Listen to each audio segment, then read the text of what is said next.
Hello there, Eagles fans, and welcome back to our Eagles Therapy Podcast. My name is Basil. And I'm Baz. And we are recording Friday, November 24th, 2023, Black Friday, the day after Thanksgiving. And here at the podcast, we hope you all had a very happy and healthy Thanksgiving. I hope you had a lot of food. Dad, did you have a good Thanksgiving? Yes, I did. It was very good. I know. You were with me the whole day. Yeah, so always good. That's right. We had a great time. We hope you all did. Stuffing your face with some food, watching some football. Not the best day of football as far as Thanksgivings go, or as far as football goes, really. But, we had one good game, kind of. And, it was good for the Eagles fans, at least, to see the Lions lose. We did at least one upset, and we got it. We did get it, even though we were probably cheering heavily for the other ones. That was still a nice one just to give us a little bit more margin for error. I don't think we're going to be making it, but, it's just always good to have that little cushion. We have a little cushion that we didn't have last year at this point in the season. We kept getting pushed last year, and this year looks like the same thing. It is. It really is. We do have at least a two-game right now. So yeah, that's good. It's got to keep winning. Absolutely. That's really big. So, yeah, we'll talk about the Eagles-Bills game coming up on Sunday. But before we do that, we'll go ahead and give the plug to the club. We are part of the Philadelphia Eagles fan club in Colorado Springs. Go ahead and join that group if you're an Eagles fan. We'll ask you some questions, making sure you're around the Colorado Springs area. They don't just want people from New York or Philly joining it, even if you're an Eagles fan. They don't really want you joining that just because there's no real connection. But, if you want, go ahead and give the page a like or go give it a visit or something like that. We watch every single Eagles game at Frankie's on Powers and Galley here in Colorado Springs. Come on down. We'd like to say hi to you. We'd love to meet you. We'd love to give you a go Birds and a high five along the way and celebrate some touchdowns with you and celebrate some Eagles wins. But other than that, let's go ahead and jump into it. The Eagles are going to be playing the Buffalo Bills Sunday at 4:25 p.m. Eastern Time, 2:25 p.m. here in the Colorado Springs time. And, Dad, do you have a weather watch for me? Yeah, I do. It's going to be just like last weekend there in the game we played. Really? Kansas City like that? Kansas City game where it was 50 degrees, raining, and it's going to be a steady rain. The wind's a little bit better, 5 to 10 miles an hour, but as the evening becomes more, the rain's going to be a little more steadier, and the temperature's going to drop to about 40. So it's almost exactly the same. Hopefully it's not as heavy a rain as they had early in the game. But if that means the other team's going to drop the ball all the time, then I'll go for it because, they got to have an excuse for something. So if it rains, they can drop the ball. But there you go. That's right. Yeah, they'll be playing out in Philly at the Link. Man, I wish we could go every week. Yeah, no kidding. Ever since we went to the Dolphins game, man, we hunger for it. It's hard because, it's funny, our whole lives, we never really went to many games. We went to a few back in Arizona. When the Eagles would come. He's been to a lot over his time, but it's just funny because when we were always like, oh, it's better on TV. It's better. It's closer. It's more, you see it better, especially if you're not getting great seats. But, man, even if you don't have great seats, we proved ourselves wrong when we went to the Dolphins game. The only downside to going to the game is getting to your seat, because for us it was about a 2,000-foot elevation. Yeah. And then going to the bathroom, that was probably the worst part. I mean, because you got to go down 500 steps, and then you got to fight with people, and then you got a long line, and you're like, we got to go. The game's, commercials break almost over. And the thing is, I wasn't really drinking heavily, but if you were, my good Lord, you'd miss half the game. If you were, you'd miss half the game. Yeah. But you could just see everying when you're up there. But it's just incredible. But it's great. You could see when a wide receiver's wide open, it's a touchdown. It's just so much fun. But going into this game, all-time series record for the Eagles against the Bills. The Eagles lead. They're 8-6. They've only played 14 times, so makes sense. No playoffs, of course. NFC, AFC, their entire history. So, history, whatever. Whenever the division started or conferences started, but all that time they've only played 14 times. Makes sense. Last 25 years, the Eagles we are 4-2 against them, so that's good. In our last 6, we're 4-2.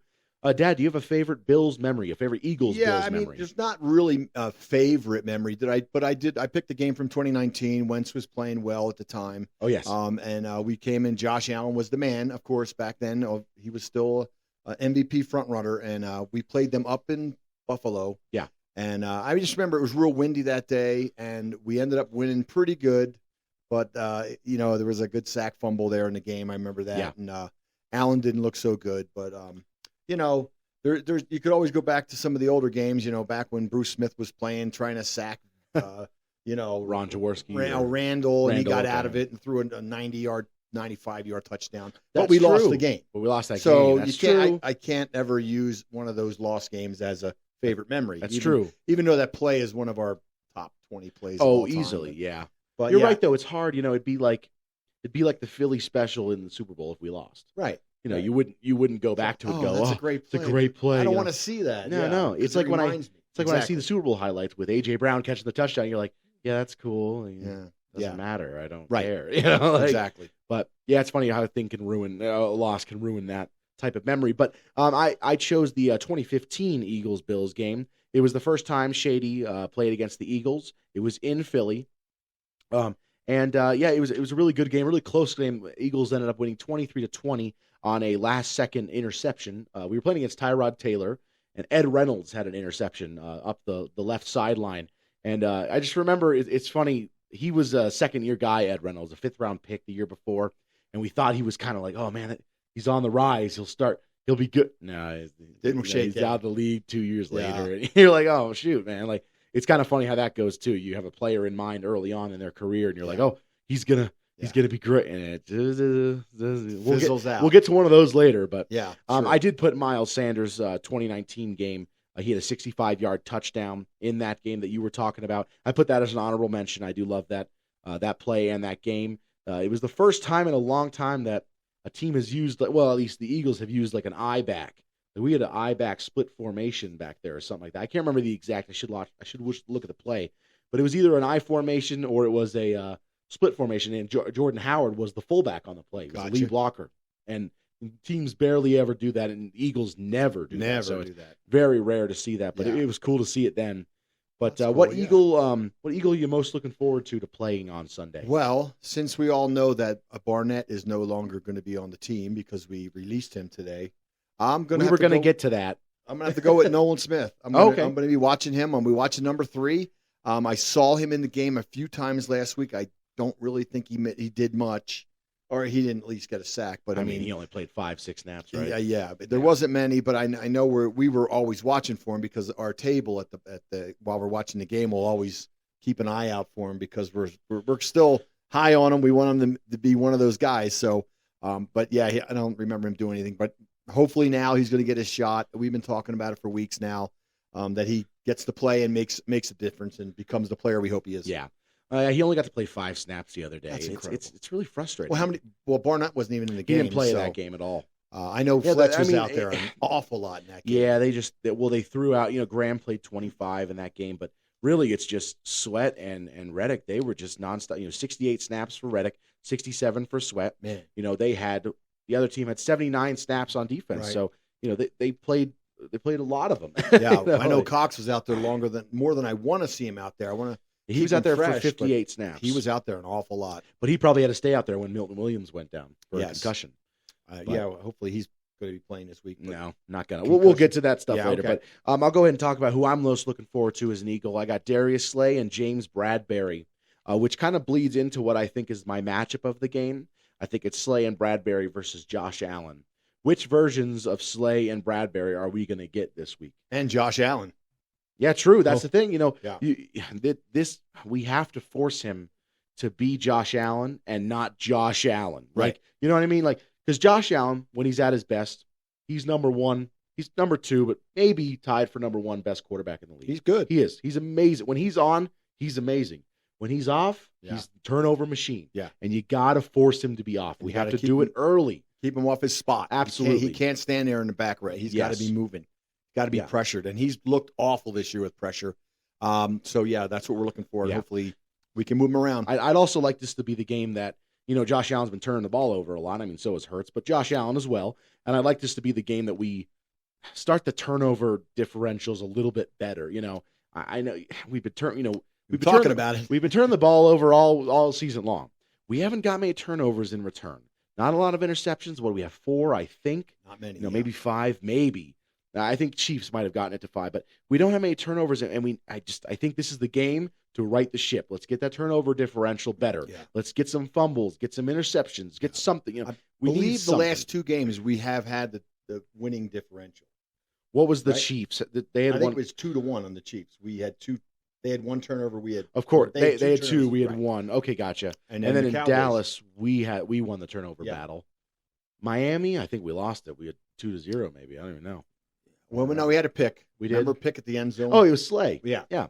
So that's Slay. He's had 2 interceptions this year, so we got to keep that going. We need some turnovers this week. We need to turn around the turnover differential. We need to put it on the other side.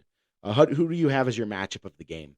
Well, I'm hoping to see more of our wide receivers get a little more play than last week. Last week was kind of rough. Devontae obviously was there.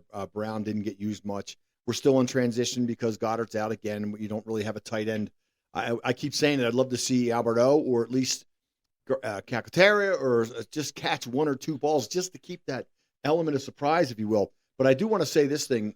Last week in the game, there was several where we had 2 backs in the backfield, and a wide receiver in the backfield. So I think they were holding off on that until this game because they didn't do it the whole rest of the season. Mm-hmm. And at one point, where they had 2 guys in the backfield, and I'm like, well, what's, and then they did the swift sweep, which was 2 guys in the backfield, and it was working great. So I'd like to see that a little bit more, just a wrinkle, just to change it up. You just can't stay, it's like when you see these guys that are going for 4th and 1, and they got the quarterback 10 yards back, and you're like, what do you get under the center? Makes me sick. So hopefully we get to see, I'd like to see that conventional 2 back, and they call it something. I don't know what it is, but we'll split back formation, the 2 backfield formation, and just mix it up to give to throw them off, because they know they don't have to cover our tight end like they used to, and maybe get them slip behind these guys and use somebody out there. I would like to see some Scott usage this week. I know I've been saying that. I'm preaching to the choir. 2 carries, 8 yards last week. No one's really listening to me, but I really I need to see Scott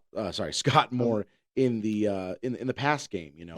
He gets in there with carries 2 or 3 a game, but he's been a pass catcher in his early career, and I know he's a little bit older than he was a few years ago, but dude, he still has a little bit. Guy's got that juice. We need him. He's got that juice, but we need him. I'm going to talk about the Bills' team stats real quick. So in total yards on offense, they are 7th in the league with 379 a game. Passing yards, they are 7th, 254 per game. Rushing yards, 11th, 117. Points, tied for 6th with 26. And third down percentage, they are 2nd behind us at 48.1%. So every single thing for offense-wise, they're in the top 10 except rushing yards, and they're the 11th. Oh, wow. So this is a really powerful, really, really star-studded offense that can hit you in a lot of different places. Yeah. They can hit you in every single different way, just like our offense. Really. They're really similar to our offense. Well, we're just hoping nobody overlooks them. And I know, obviously we, fans can overlook them, but hopefully the team has got it buttoned down. It's an important game here to win. If we get this win, we're just setting ourselves up much better for the next few weeks, which are going to be tough. So, this would be a nice one. And I know the Bills have been up and down. Yep. And I know a lot of the Eagle fans think, it's going to be a destruction game. But, you and I, we're too superstitious for that. I don't mess around with that. Consider that, just play your game. Let's get out of here. They got a home game here. Let's win this game. Let's, again, run the ball. I know I said it last week. Run the ball, run the ball, run the ball. We kind of did early, then we kind of got away from it. But, we just kind of got snowballed. But they won the game, shut down the other team in the second half, which was incredible. And we scored. So, let's keep it up. As far as their defense, not as good as their offense, but still pretty respectable. Total yards, they're 11th with 335. Passing yards, they're 9th. They allow 204. Rushing yards, 16th, middle of the pack, allow 110. So we should be able to run on them, like Hopefully, you said. yes. Points-wise, they're top 5. They are 5th. They only allow 17 points a game, so they're really, really good. And third down percentage, they're 14th, again, middle of the pack at 38%. So the defense is their weaker side. Similar to us. It's really, I think they're the most similar team to the Eagles in they're pretty league. Physical like really we are. Absolutely. I don't know how their offensive line is. I don't think they've got a really stellar offensive line. Yeah. I'm sure they have a couple defenders that are big name, but not that really stand out to me. So Allen's been sacked 14 times on the season, which is really not that much. Not that many. They've played 11 games. That's, 14 sacks in 11 games is actually really good. He's got not a great offensive line. You might be right about that, but I don't really know the names. Well, if he doesn't get sacked, that's a big. I know we've been sacked a lot more than that. I was going to say, I'm pulling it up right here. Yeah, Hurts has been sacked 27 times. So 27. Hurts has been sacked 2 times times more than Allen. So yeah, we just need to get in his face, pressure him, hit him hard, get him on the ground. And Stop hopefully with he the steps into a sack or two instead of steps away Yes. from a sack or two. Because we were all over Mahomes last week. Just couldn't You get him know, down. not going to get into any refereeing. I watched the Breaking the Birds again. Mr. Peterson. Yep. He showed a lot of holds out there that he said could have been called on. On Jalen Carter, I saw it a lot both times. It's fun. On he both got sides. tackled on that one play, but Oh yeah, again, yeah. I saw it a lot on both sides with last week. I really hope Yeah. the refereeing is a little bit better this week. It just felt sloppy last week. I mean, Yeah. like there was Chiefs fans who were saying on Swift's first touchdown there Yeah. was holding, and I was like, yeah, there was, but Josh Sweat was held when Patrick Mahomes threw that first touchdown to Justin Watson. Oh yeah. He was getting massacred. He was getting destroyed. I don't know what they're looking at. You see, like even today's game, I saw somebody get hit right in the face mask. And it's a quarterback, and I can't remember if I like the guy or I'm cheering for the guy, but I'm like, how do you miss that? You should Yeah. be looking for that. Aren't you looking at the You know, quarterback? And I know you don't know who Jalen Carter is. Like, does he have to go up to himself and introduce himself to the referee and say, "Hey, look, I'm a new guy here. Nobody really knows me, but I'm really doing well this year." And they seem to be grabbing me all the time and tackling me.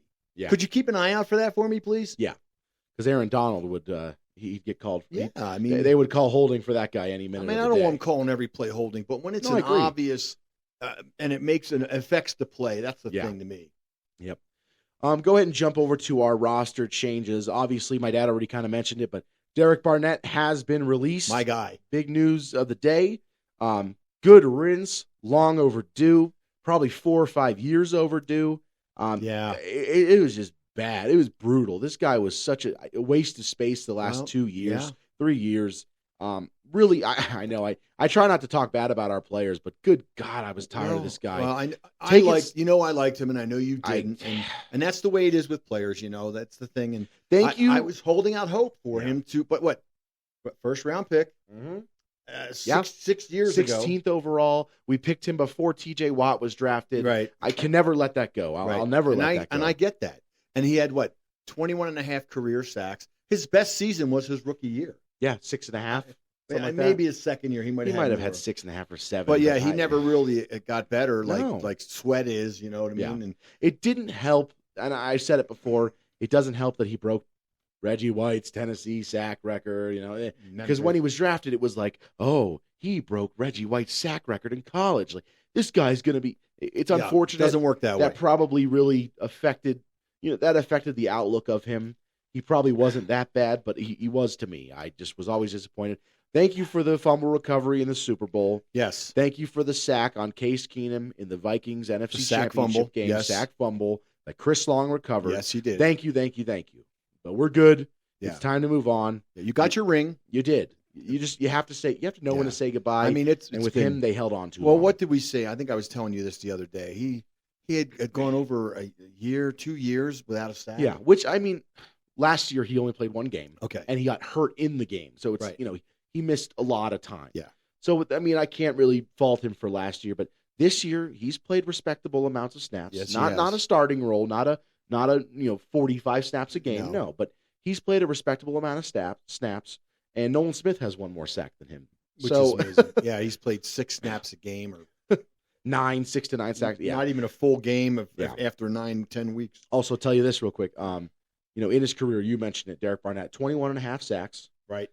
28 penalties, Oh, 26 accepted penalties. yeah, we forgot about those He's offside penalties. He had 26 accepted penalties against him. He had more penalties accepted against him than sacks. Yeah.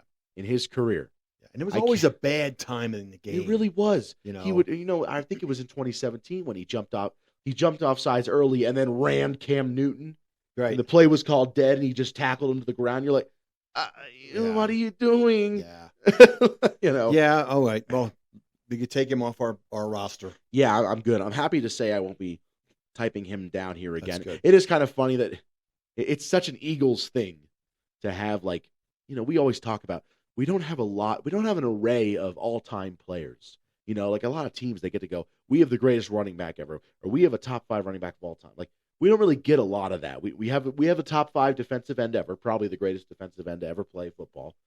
But other than that, outside of that, probably got a top 10 safety in Brian Dawkins. Right. We have some of it, but we don't have a lot of Right. all Surefire, top Hall Yeah. of Fame. exactly. Yeah. So it's kind of funny. It's such an Eagles thing that a guy like Derek Barnett is a part of like the most important play in Philadelphia Eagles history. He has the recovered fumble on the Right. Brandon Graham sack fumble. Right. Like, To put the game away it's almost. just so funny, Yeah. you know. Like it's like the Philly special. Obviously, the Nick Foles, but Corey Clement's a part of that play. Right. You know, so too is Trey Burton. Like, Right. it's just so funny that it's such an Eagles thing to have these guys who never really did anything else. One hit wonder. You know, Corey Clement's on a practice squad, I think, right now. Yeah. Trey he's- Burton's been out of the league for 2 years. Yeah. Nick Foles out of the league. You know, Yeah. it's just hilarious that happens. You know, Yeah. it's such an Eagles thing to do. Right. You You can't, know? you can't talk about it because you go, well, that guy's gone. Our leading rusher was LeGarrette Blount, who played for us for 1 year. in the Right. Super- you know, our leading receiver was Nelson Aguilar, who's the most notorious dropper Yes. in Eagles history. Like, it's Yeah. just so funny how it's such an Eagles thing to have these heroes who never really did anything else, but Right. they're a hero to Right. us, and they always will be. Well, that's Barnett. Rams He'll go down Oh, as, you know, we'll player always will remember him. He may not be a legend in our He'll never be a legend down the but road here, he- but he's always going to be a hero to the city. I'll say Yeah. that. He'll always be one of the heroes. He's Yeah. part of it. He was a part of that run, and if that's he came to all- Frankie's, I'd buy him a beer. Absolutely. And then I'd say, dude, why can you stay on sides? No, I'm just kidding. Get on Uh, your side of the table. You're sitting in that seat. This is my chair. Why are you sitting on me? What do you do? Get away from me. He always had that cool thing on his head, though, that I like. His Like, what? I don't know, like a bandana or so. He always had something on his head, like Okay. a hat thing or something. It was always cool. Okay. We'll go ahead and jump over to the injury report. Some did not participates from today. Grant Calcaterra with his ankle. He is out for the game. He will not be playing. Justin Evans, his knee, he is also out. Obvious one, Dallas Goedert, he is out. Milton Williams, like we discussed before, has a concussion. He will be out. I wonder if he would be playing if he played on a Sunday game. You know, like Right. I always wonder about that.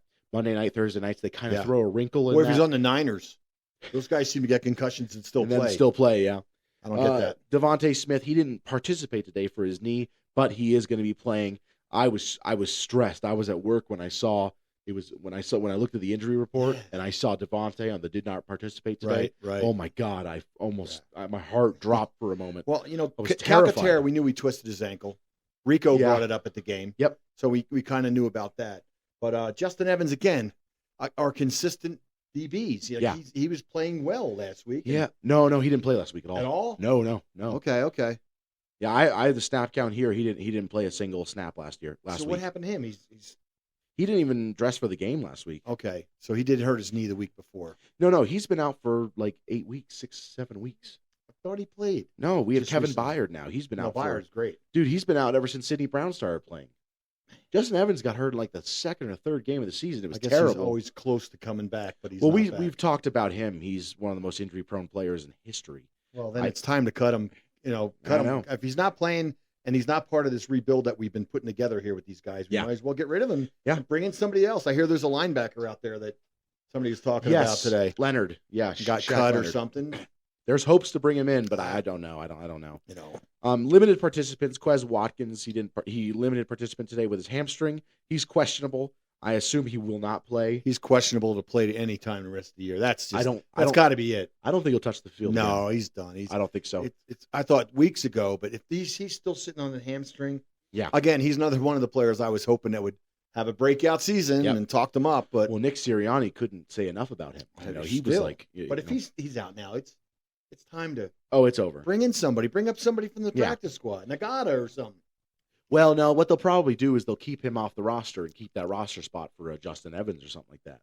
They'll probably put him on IR or something like that. But full participants today, A.J. Brown, he had a thigh injury. He was I think he was a limited participant earlier this week. I'm assuming it's just rest. You know, Julio Jones, his knee, he was full participant, and DeAndre Swift, his ankle. They're all playing. Everything's good there. Good. You don't like to see your whole entire wide receiver core on the list for sure, No. but they're all going to be playing, so that's okay. We'll be all right. There you go. They'll be all right there.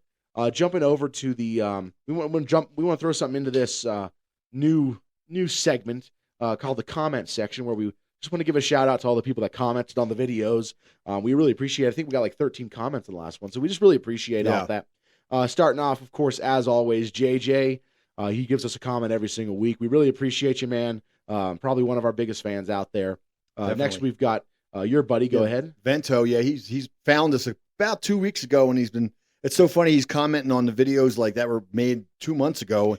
So I had to go back and look at him. He's like, yeah, this comment and that comment. So anyway, hey, thanks, Vent. Keep it up. We love hearing your comments, and I know you're enjoying yourself.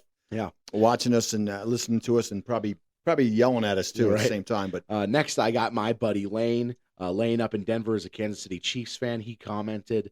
Wasn't the nicest comment, but I appreciate you commented, bud. We appreciate you watching. That the thing he commented on was late in the episode, so I know he's watching the full episode. Right. And he told me before he watches every episode, and I really appreciate it, man. Especially since you're a Chiefs fan, you have no connection to this, and I appreciate that you're supporting us. Really do, really do. That's cool. Yeah, I got another one from another Chiefs fan, and they kind of find us a little bit. We had with that Jets incident about a month ago that they were chiming in. I'd like to get back to that episode and give them a little piece of my mind about their 4 straight losses now. I know.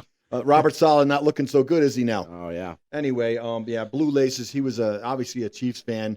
Kind of, giving us some good-natured ribbon. I'm not going to give him a hard time. You think that just because they dropped the ball, they could have thrown for 300 yards. That's fine. But I remember games in the past that we've had guys drop touchdowns in the end zone at the last minute of the game, and you didn't hear us crying about it. We just talked about Nelson Aguilar. That's no right. one remember here. I just talked about Nelson Aguilar. Or you could talk about Jalen Reagor dropping punts in the playoff game in 2021. Yes. But we just talked about Nelson Aguilar. Yes. Next, part of the game. Next, we got probably our biggest fan, my uncle Mike Rabeda, my dad's brother. He comments on every episode too, probably just like JJ. He got to watch the episode a couple months ago when we were in Phoenix. He got to sit in and watch the whole episode and watch us record, and he had a great time. He loved it. He was smiling during it and laughing. So we're happy he's always watching and having a good time, and he gets to listen at work and stuff, especially because he works nights. So I released the episode really early in the morning, like 3:00 here. He gets 2:00 in Phoenix. He's our first view. It's our first him view. Or Vent or first view. Yeah. And then who's our last one? The last one is Mary Biancamano. We don't know who she is, but she's a big fan. She's always commenting. She made fun of my Weather Daddy shirt, so I don't know what that was all about. But keep up the comments, Mary. We enjoy hearing from you. And to all the other people, that are listening, throw us a comment. We love to hear it, and we're gonna shout them out here as we go. For sure, absolutely. And he's messing around. We know who Mary is. It's my sister. Who? Still, though, we appreciate her viewing, and we appreciate all of you watching at home. We really do. It just means a lot, and we have such a great time doing this. And sometimes it can get stressful with the editing, and we record late at night sometimes, and it can be hard. So it really means a lot when you guys are watching, and all that hard work kind of it makes it worth it. For sure. It makes it worth it. We really don't forget to subscribe. Those that are listening or watching. But thank you very much. Jumping into other news, the 76ers. Did I mention Rich? Oh, go ahead. Yeah, I wrote Rich. him down, but I was going to let you talk about him. Yeah, I'm sorry. I wrote him down. We didn't really get that together, but Rich, another guy that I work with. He's always commenting. He's always watching. So, Rich, we appreciate you, and thank you for giving us some positive vibes. We enjoy it, and we're going to keep it up. We're going to do as well as we can here. We try, but hopefully we can keep this winning train going. So. Absolutely. Thank you very much. Yeah, I know we were talking about it the other day. It's like, man, we've been lucky that we've only had to record one really sad episode, where we were just bummed. We didn't want to record. Yeah. We're like, oh, we lost to the Jets. Do we have to? We got to do this, don't we? Oh, gosh. It was after a long trip. We recorded once we got, we landed, we drove here, we ate, and then we recorded. We were like, it was brutal, So, that was a rough one. That was a rough one. So we've been very fortunate that we don't have to record. It's even rougher now when you turn around and you watch that team. And you see how poor the Jets are. They have 2 or 3 really good backs, defensive backs. Sauce is one of them. Dude, they've got a great defense. But they're just awful, and they've been getting waxed every week the last month. Yeah, it's brutal. It's hard to watch. I mean, it's funny because they beat us, and then did they play the Chiefs really well the week before us? Yeah, they played them really well. It was close. It was a close game. Bad calls. 2 weeks before, something like that. Yeah. Then they played us, and it just was embarrassing. And then they beat Denver not that long after. Right. So they've won since, but they beat Denver down pretty good. Yep. They've lost 4 straight, and I watched the game today after my fence was pummeled by someone who slid in the snow. But anyway, that's a story for another day. But I should have mentioned that. Yeah, we're happy to be recording healthy today because his backyard fence got destroyed by a driver today. We got some snow out here in Colorado Springs, and That's what Some happened. icy roads, and someone plowed into his fence. Took right as the beginning of the game. I called him at 11. I'm like, when's this game? He said it's 1. I'm like, oh my God. So I went and did other things, and then I'm sitting down before the TV, and it's literally 2 minutes of the game, 2 minutes of 1, and I hear this nasty bang. I look outside, and there's a car halfway in my yard. Fence come flying out. Luckily, me and the dog were inside the house. Yeah, thank God. Thank God. So we had to do a little repair work there before we came up here tonight and put up a quasi repaired fence. A little put together. So people can't fence. see me, Yeah. Come in the house. Yeah. So Yeah. anyway. Yeah. So like I was mentioning, sorry, other news, 76ers, they've dropped a few recently. I think they've lost 2 in a row. They are out of the in-season tournament, unfortunately. They lost 2 games in that. Okay. That just was kind of... Glad you updated me on that one. Yeah, right. I know. You were stressed out about that. They're 10-5, good enough for 5th in the Eastern Conference, so that's always good. Just stay in the playoff race, stay where you are. Again, like I said, this has just been a fun team for me to watch. I know I'm not like, oh, they're gonna win. There's been years before where I've been hyped up and I've had high expectations. I haven't this year, and it's been rewarding. It's been really fun to watch. The Flyers, they picked up 5 in a row before they lost 2 in a row. I think that brings them to 10-7-1, possibly 10-8-1. I think Not bad, because they lost today to the Rangers. 10-9-1. Man, that's brutal. 10-9-1. Still not that bad for hockey. You can get in with. Yeah, there's only another 8 months of season, so That's right. Yes. Big game tomorrow for the Philadelphia Union. They've been off for a while. Yeah, they have. I know it's weird. It's so weird sometimes, but yeah, they play tomorrow, and this is a big game because this is the best team in the in the MLS, FC Cincinnati. Yes. We're playing them in Cincinnati, of course, and it's a win or go home. The MLS, they changed their formatting of playoffs this year. Right. The first round, or there's a wild card round, and then there's the first round is a best of 3. Yeah, and we swept, but FC Cincinnati, New England. they had we swept New England. Yeah. FC Cincinnati had a bye or something like that. Oh, okay. I really don't know. So they've been off for a while. They've been off for a while too. I really don't know how it works, but yeah, we're going to be playing there. It's a big game because it's win or go home. It's just a 1 game. It's not a series or anything like that. So from now on out, it's just 1 game. Okay, it's just 1-1-1. That's the way it should be. Yeah, I know. I agree. I guess I don't know. It's hard because those teams that finish 8th seed. I mean, it's like the play-in tournament for basketball. I mean, the 9th. I get it. Seed. It gives you an opportunity to have a home game and a home game for them, so that the money is split around. But really, once you get into postseason in soccer, it's a one and done. It should be. Yeah. It I made some money on a game though, so that's cool. Oh wow! But soccer. I'm thinking of with basketball, football. I think it's cool with basketball. Like the 7th, 8th, 9th, and 10th seed, they play each other in a little tournament to get into the playoffs. That's cool, and it makes sense because it's like, there's not much difference between the 8th and the 9th seed. Then the 8th and 9th seed difference could be this team's point guard was hurt for 10 games. Yeah. And now they're 2 games behind because their best player got hurt. But so I will say why this, not? The way baseball did it this year, they've added too many teams.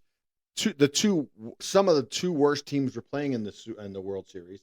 Yeah. I believe the Diamondbacks. Diamondbacks were 6th or 7th best team in the East. Or in the National League, sorry. And then the same with the other guys. They were the 6th best team. You play all those games, you really should whittle it down to a couple teams and just go at it. I do know what you mean, yeah. It's just it gives everyone kind of a chance. Yeah, because I think but you had a chance all season. That's the thing. Why play 162 games? Yeah, the Diamondbacks were the lowest seed in the playoffs when they went in. I mean, yeah, that's great. Upset, that's wonderful, but that's not why you play the whole season. You're just mad because they beat the Phillies. No, I'm not. Okay. Phillies, they and that's the thing about baseball. You can catch a team off, but you play all season. Yeah. To get the maybe two teams in each league, and that's it. But, yeah, I get you. So we'll go ahead and jump over to our All-Pro Legend. Of course, we try to do this every other week or every other podcast. One of us chooses a player in the Eagles' history, talk about some stats, see if the other one can predict it, and then we debate or we agree immediately on you always get it. If they're a pro, All-Pro, or legend. But go ahead, start us off. Okay, so this player was drafted in the 4th round in 1996. He started. He became a full-time starter in his 6th game in his rookie season. So obviously, 4th round guy, but he started to become a starter in his 6th game, and then throughout his career, he was obviously a starter. Okay. He played for the Philadelphia Eagles from 2000 to 2009. He was a second-team All-Pro in 1999. He was a Pro Bowl for the Eagles in 2002. In the year 2000, he was signed to a 6-year, $30 million contract from another team. So he was not drafted by the Eagles. Okay. At the time, he was the highest paid lineman of all time, which was the $5 million a year back in 2000, Yeah. which Got it. crazy.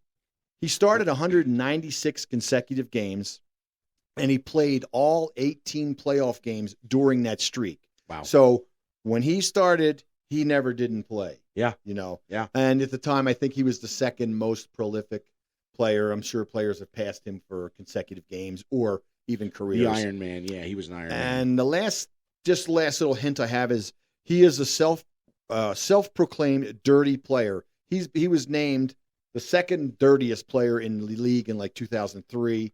And I think I also read that one of the scariest things was to have him on a screen pass I know who as you the are. lead blocker. I know who it is. So who do you got? That is the right tackle, John Runyon. Yes, it is. I knew it from the moment good. you said, Pro Very Bowl, good. but also he was on Yes. another team. He was on Yeah. the Oilers. Yeah, He was the last player who was active. Yes, he was. He was the last player to have played for the Houston Oilers before they in had the moved. league. Yes, Yes, as all the other players were gone. He went to a Super Bowl with the Titans. Lost against Dick Vermeil in the Rams. Yes, in the 1999 Super Bowl or 2000. Wasn't remember. It might be 99. Wow. I think it was 99. It was 99. It was a 99 Because season, 2000 maybe 2000 was, game. the Ravens were the 2000 Super Bowl. 2001 Okay. was Patriots. All that stuff. But yes, he was that close to winning the Super Bowl. Yeah, a couple times. Yeah, that whole foot a couple thing. yards maybe. Yeah, that's cool. Yeah, John Runyon. It's funny you mentioned that because I wrote a paper about him once. Like in one of my in high school. No. Yeah, it was in high school. They in one of those exams they ask you about a person, like a person in history, or not even a person in history, a person that you look up to or something like that. And I, of course, was playing football, and I was right tackle my freshman year. And so I wrote about John Runyon. I wrote about how he was also a politician for a little bit. Yeah, he was House of Representatives from 2011 to 2015. Thankfully, he got voted out of that. But let's not get political. Do get to political. But yeah, he was a From politician Jersey. for a bit. But I remember reading that. I read the same thing you did, where the scariest thing one of the scariest things in football was to face him on a screen pass, because he was like Kelsey. Yeah. He could roll out. He was a quick. fast lineman, and he could get his hands on you. And he was big. And it's he would like just plow you. Kelsey on every pole. He gets you. He doesn't. He doesn't whiff. I always whiffed. Yeah. he just knows how to. He gets his hands quick, and he gets you on the pads, and you can't get away. You're done. He was a great player, and it was funny because going back, and maybe one of these days we'll do that as the one of the best or top 10 Eagles free agent signing. Not a draft pick, we do into that. Yeah, you're right. So that'd be a good little thing to keep in the back of mind. For sure. So we, last time we did this, I think we talked about Trey Thomas, and I chose him to be a legend. Yes. With John Runyon, I think I'd have to go all pro. Yeah, I would say probably only because, and it's your call, really not mine, but I'm not going to make a case for him. He played in the 2000s, so from 2000 to 2009. And of course, then he got injured, and I think he got injured in 2009. We didn't re-sign him. He wanted to be re-signed. Yeah. His contract was up. Then he signed for the Chargers, played with them for 5 games, and retired because of his knee. Gotcha. He had injuries, but unfortunately, but he had a 14-year career. So that makes sense. I mean, not last year, obviously, but 13-year career. Probably didn't miss many games at all. He had 190 consecutive, so that's got to be close to that. Wow. And we never won a Super Bowl with him, but he did play in 5 NFC Championship games with us and a Super Bowl, right, that we lost. Now, I know he is on the Eagles' 75-year team. Okay, yeah. And he's also in the Eagles Hall of Fame, I believe. Obviously, numbers not retired, but we got to stop doing that anyway. But yes. No more retiring numbers. Yeah. It's too much, So that's his thing. So, you say all-pro. That's probably a good indication. I mean, it's hard because the legend thing, it's just hard. I think, did we go legend with Trey Thomas? I did, yes. Okay. I did. Yeah. Because he's the best left tackle in Eagles history behind Jason Peters, probably. Yeah. He's number one, Whereas I guess with John Runyon, He's probably the second best Eagles right tackle of all time. But then we're getting into Al Weistert, and you're Right, starting to get a little bit too far back. But, we don't know those you guys. know, but he's yeah, probably he could be the second or third best behind Lane Johnson. But The it's good hard. thing about him, like I say, was he was a free agent signing, and then he played for 9 years. And his contract at the time, they really took a lot of heat for that money. And Yeah. I remember, and some of the older people that are Eagles fans will remember. That was a stud dud. Yeah. did you pay him too much money? And he ended up, getting us to where we Yeah. were for many years in the early 2000s. 4 straight NFC Championship games, and you can't ask for much more than that, except Yeah. for 4 straight Super Bowls. True. Yeah. But other than that, are you all set here? I am done. Yes, I don't have anything else. Good stuff. All righty. Well, we'll go ahead and say our goodbye here. You can follow us on Facebook, Instagram, or Twitter. If you like our Eagles Therapy podcast, do us a favor, rate and subscribe wherever you get your podcasts. If you're watching on YouTube, we love you too. Please like and subscribe. Comment below or email us any questions you have or comments or anything you want us to talk about or want us to say or anything you like or anything you hate. If you're a Chiefs fan, you can email us at oureaglestherapy@gmail.com. That's it. You can complain about your drops, but other than that, we'll go ahead and say our goodbyes from us here at Our Eagles Therapy Podcast. My name is Basil. And I'm Baz. Go Birds. And fly, Eagles, fly.